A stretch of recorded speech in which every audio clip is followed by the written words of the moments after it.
Hello friends, जैसा कि आप लोग जानते हैं कि हम लोग पढ़ रहे थे लाप्लास ट्रांसफॉर्म। तो लाप्लास ट्रांसफॉर्म में एक प्रॉपर्टी पे ये क्वेश्चन मैं बनाया हूँ। ये देखिए ए बी सी डी, ये 4-5 क्वेश्चन हैं। आप इनको ध्यान से देखिए।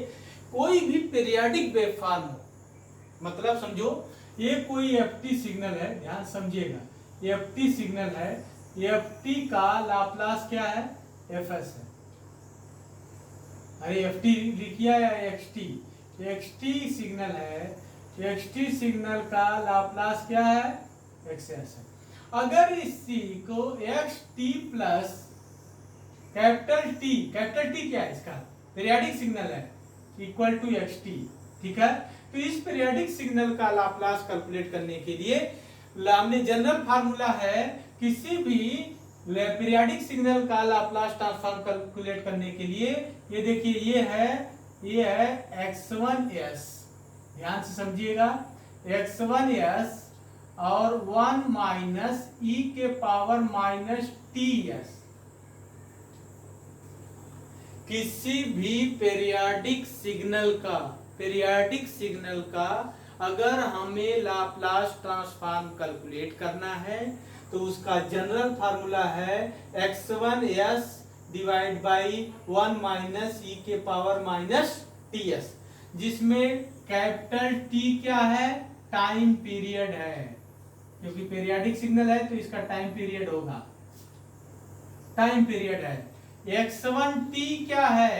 x1t क्या है? जनरेटिंग सिग्नल है, जनरेटिंग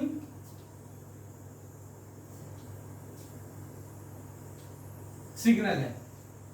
x7t क्या है? जनरेटिंग सिग्नल है। जनरेटिंग मतलब जो बार बार वही रिपीट हो रहा है। क्लियर? जो बार बार वही रिपीट हो रहा है। जैसे देखिए 0 से 1 तक यहां तक ऐसे था, फिर देखिए 2 से वही, ये सेम कॉपी यहाँ पे, यही सेम कॉपी रखते चले जा रहे हैं। तो ये जनरेटिंग फंक्शन हुआ। ठीक है, यही जनरेट कर रहा है। जैसे देखिए ये ट्रायंगुलर है, फिर यहीं से स्टार्ट हो गया, तो ये जैसे ट्रायंगुलर उठाया आपने, इसी से जनरेट हो रहा है। जैसे इसको उठाए, कॉपी करते करते गए, रखते गए, तो ये इसी को जनरेटिंग सिग्नल बोलते हैं। जो इतना पोर्शन बचेगा, मतलब एक पीरियड तक जो सिग्नल बचेगा पीरियडिक का, उसी को जनरेटिंग सिग्नल बोलते हैं। तो जनरेटिंग सिग्नल का Laplace divide by 1 minus e की पावर माइनस टीएस कर दीजिए, तो पूरे पीरियडिक सिग्नल का आपको लाप्लास ट्रांसफॉर्म कैलकुलेट हो जाएगा। तो हम आपको बताएं, जैसे ये 4-5 हमने बना के बैठे हैं जो पॉपुलर है, जो बार बार एग्जाम में आते हैं। तो आइए 1 बाय 1 देखते हैं। इसमें सबसे पहले हमें जनरेटिंग सिग्नल समझना पड़ेगा। जनरेटिंग सिग्नल हम कैसे समझेंगे? क्योंकि अगर हमें टाइम पीरियड पता चल जाए तो उस टाइम पीरियड के क्रॉस जो भी वेवफॉर्म आएगी वो जनरेटिंग सिग्नल होगा, क्योंकि वही बार बार रिपीट होगा। जैसे देखिए ना, ये देखिए यहाँ तक है, ये जनरेट, ये फिर ये रिपीट हो रहा है, फिर उठा के रख दीजिए, तो ये रिपीटिंग, ये जनरेटिंग सिग्नल हो गया। इसका जनरेटिंग सिग्नल क्या होगा? 0 से 2 हो गया। इसका जनरेटिंग सिग्नल क्या है? 0 से 1 नहीं है। क्यों? 0 से 2 है, क्योंकि 2 से फिर से देखिए ये रिपीट हो रहा है। क्लियर? तो ये चीज आपको देखनी है। चाहे देखिए इसका जनरेटिंग सिग्नल क्या है? 0 से 2 पाई है। ठीक है, तो ये सारे सिग्नल है। 1 बाय 1 इनका मैं लाप्लास ट्रांसफॉर्म कैलकुलेट करता हूं। तो क्या करना है आपको, ध्यान से समझिए। Simple formula x1s divide by 1 minus e की पावर माइनस टीएस। ये बहुत बार एग्जाम में पूछा गया है, गेट और आईएएस के एग्जाम में। क्लियर? एकेटीयू में तो पता नहीं मुझे पूछा गया है कि नहीं, शायद पूछा भी गया होगा, क्योंकि इंपॉर्टेंट चीज है। ठीक है, तो आइए मैं इसका लाप्लास ट्रांसफॉर्म कैलकुलेट करने का मैं जनरल फार्मूला बताया, x1s divide by 1 minus e की पावर माइनस टीएस, जिसमें x1t जो सिग्नल है, क्योंकि x1t सिग्नल का ही लाप्लास मैं ऊपर लिखा हूं, और वो क्या है? x1s। तो ये x1t सिग्नल मुझे सबसे पहले चाहिए। x1t सिग्नल कौन सा है? जनरेटिंग सिग्नल, मतलब एक पीरियड तक जो सिग्नल बच रहा है। तो आइए इस फार्मूले को अप्लाई करते हैं। ठीक है, 1 बाय 1 देखते हैं,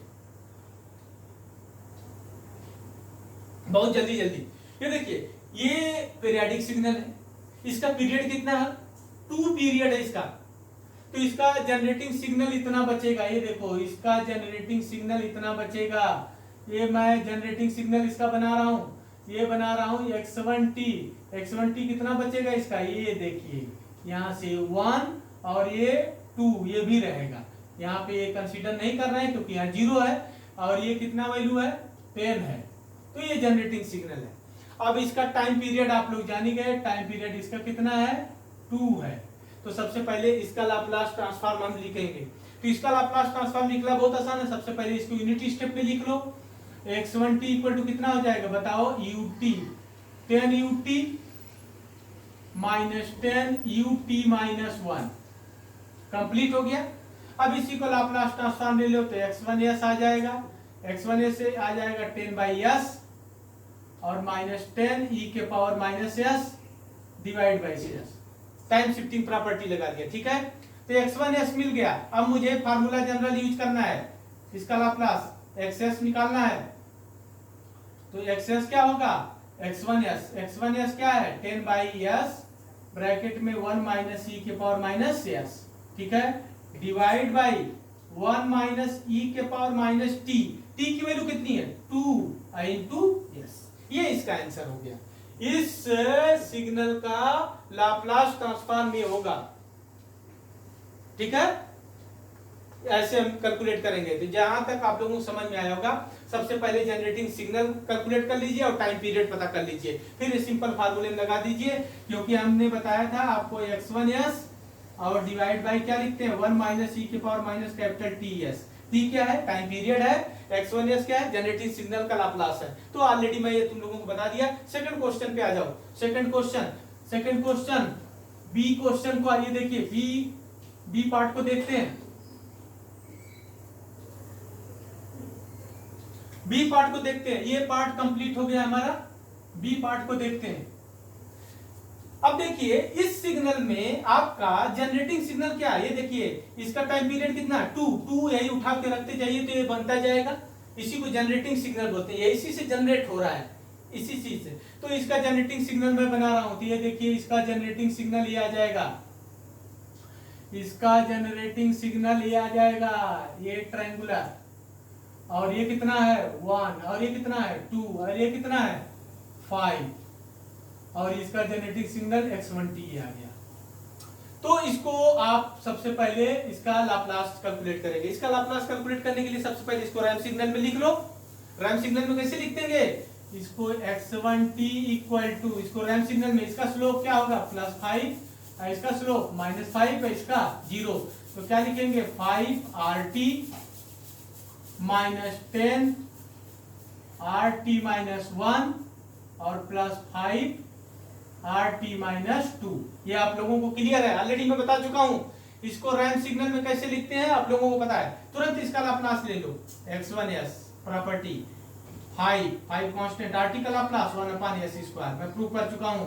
प्लस ये देखिए ये हो गया -10 कांस्टेंट, यहाँ टाइम शिफ्टिंग प्रॉपर्टी e के power -s divide by s², ठीक है।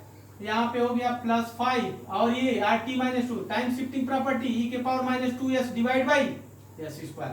तो आपने x1t निकाल लिया।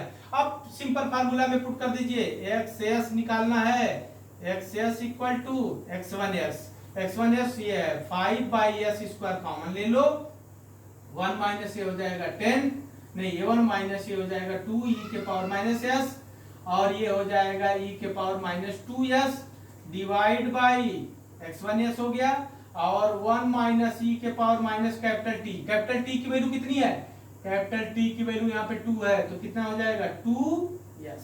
इसका आंसर हो गया। ये सेकंड बी का आंसर हो गया। आप देखिए ध्यान से, बी का आंसर हो गया, बी कंप्लीट हो गया। अब मैं सी क्वेश्चन पे चल रहा हूं। सी क्वेश्चन को कंप्लीट करते हैं। सी क्वेश्चन को कंप्लीट करिए। तो इसका जनरेटिंग सिग्नल देखिए क्या होगा। मैं यहाँ पे इसको हटा देता हूं। इसका जनरेटिंग सिग्नल आप देखिए, इसका जनरेटिंग सिग्नल तो ये देखिए बार बार क्या इसका टाइम पीरियड आ रहा है, इसका जनरेटिंग सिग्नल ये आ रहा है, ये देखिए 2 1 2 और ये आपका आ गया x1t। ये इसका जनरेटिंग सिग्नल है। ये लेवल कितना है 10 वोल्ट है और ये लेवल कितना है -10 वोल्ट है। तो सबसे पहले इसका लाप्लास लिखेंगे। इसका लाप्लास लिखने के लिए सबसे पहले इसको यूनिट स्टेप में लिख लो। यूनिट स्टेप में कैसे लिखेंगे, x1t इक्वल टू 0 पे कितनी हाइट है 10, तो 10 ut ऊपर जा रहे हो 10 ut ऊपर जा रहे हो, नीचे आ रहे हो कितना -20, और ut माइनस कितना हो जाएगा 1। फिर से ऊपर जा रहे हो तो +10 ut माइनस 2, ये आ गया जनरेटिंग सिग्नल। जनरेटिंग सिग्नल को मैंने यूनिट सिस्टम में लिख लिया। अब इसका मैं लाप्लास ट्रांसफॉर्म कैलकुलेट करूंगा। x1s इक्वल टू ये कितना हो जाएगा 10/s, सभी लोगों को पता है।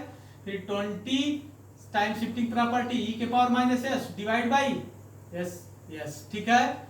यहाँ पे ये 10 e के पावर -2s और डिवाइड बाई s², तो सॉरी s, ठीक है। जनरेटिंग सिग्नल आ गया। अब मुझे इसका लाप्लास ट्रांसफॉर्म लिखना है, तो x इक्वल टू x1s ये है 10/s, मैंने कॉमन ले लिया, ये हो गया 1 - 2 e के पावर -s और प्लस e के पावर -2s और डिवाइड बाई 1 - e के पावर माइनस कैपिटल T की वैल्यू कितनी है 2 और ये हो गया यस। ये इसका आंसर हो गया। आपका सी भी कंप्लीट हो गया, ठीक है। अब लास्ट देखिए साइनसॉइडल सिग्नल, मैं इसको हटा देता हूं ट्रायंगुलर का, आप लोग देख चुके हैं इसको, क्लियर। अब देखिए लास्ट जो प्रॉब्लम है, लास्ट प्रॉब्लम में ये साइनसॉइडल सिग्नल है।